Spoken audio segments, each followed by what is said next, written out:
Hello, welcome to the channel. When I was doing some work on my postie recently, I managed to strip one of the bolts that screw the footrest onto the bottom of the engine, and I'm going to have to do a thread repair, and I thought, well, that'll be a good opportunity for me to film that and show you how to do it. So if this happens to you, you'll know how to repair the threads. Now obviously, laying underneath the bike taking a video, it's hard to film, difficult to see.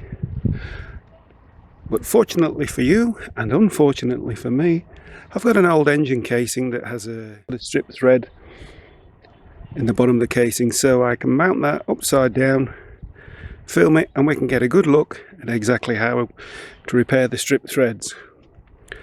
Let's get straight into it. So it's easier to see on this engine. The footrest bolt onto the engine with the 4 bolts, and the 4 bolts are M8 by 1.25. So what we need to do is to drill out the hole and fit a helicoil, well, you can say threaded insert, because Helicoil is a brand name, a trade name, such as Hoover for vacuum cleaner. And you can buy the helicoils in kits or for one size. And let's have a look at what we've got. Now this is a 12mm by 1.5, and that's the helicoil that fits the sump plug, the oil drain plug. But the helicoil that we need for this job is the M8 by 1.25, which is this one. Let's have a look at what you get when you buy one of these threaded insert kits. You get a twist drill, a drill bit, a tap to tap it out, an insertion tool, a punch to break off the tang, and some threaded inserts.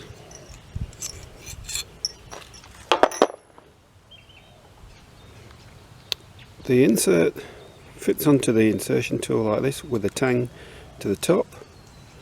This collar, we adjust this collar, and the reason for that is because inserts come in different lengths. So for this length insert, we need to have the insert halfway down the slot, so somewhere round about there, a bit further up.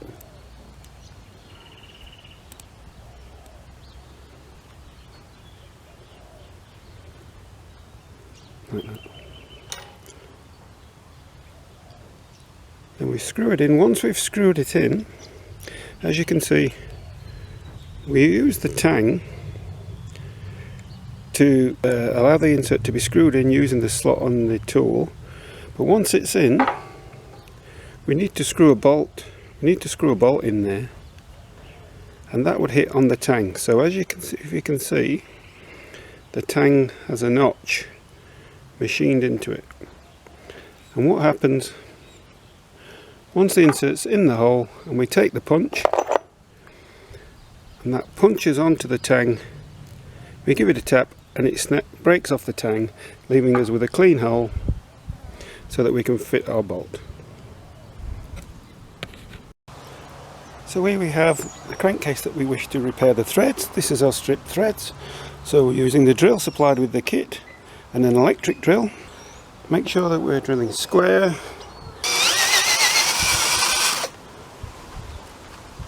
Drill out the hole. Next, we take the tap supplied with the kit, a little bit of oil on the threads of the tap, and I'm using a tap wrench. You don't have to use a tap wrench, you could use a small shifter if you didn't have a tap wrench.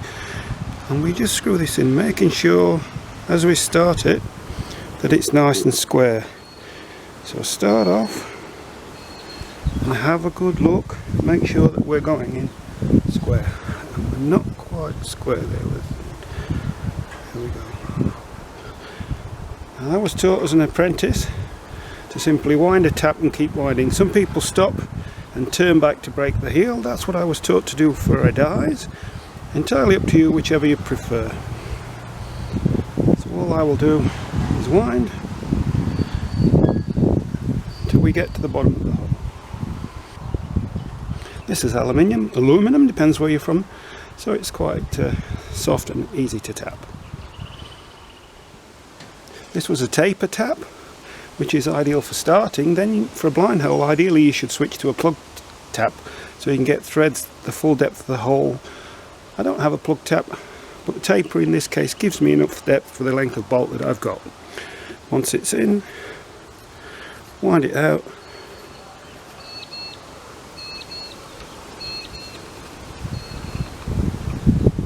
and there we go.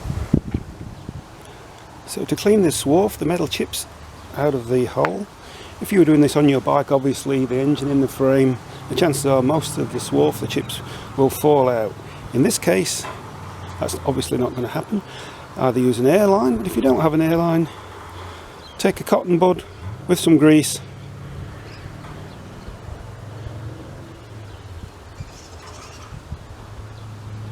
and you can use that to clean out the metal from the hole. And so now what we do, we take our insert and thread it onto the installation tool. We've adjusted the collar, and then we simply hold it up square and slowly wind it into the hole.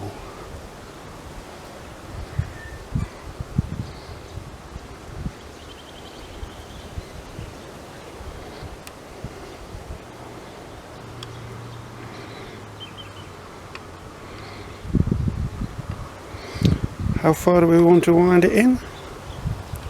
Just below the level of the thread. If you've adjusted this correctly, it should do it perfectly for you. You can stop and have a look if you're unsure. So that's allowed the insert to go just below the first thread, and that's given us a good repair. I've tried to zoom in, see if you can see that. See if you can see the tang still in the hole once we've screwed the insert in. I hope you can see that. I've tried my best to zoom in and get it to focus. What we need to do is to use the punch to snap off the tang at the bottom. So the last thing we need to do, put the punch in the hole and break off the tang. And to remove the broken piece out of the hole, well, obviously in this case I can turn it the other way around, or you can use the cotton bud and grease trick, whatever works best for you. Thanks for watching. Please consider subscribing if you enjoyed this content and would like to see more. Thanks a lot.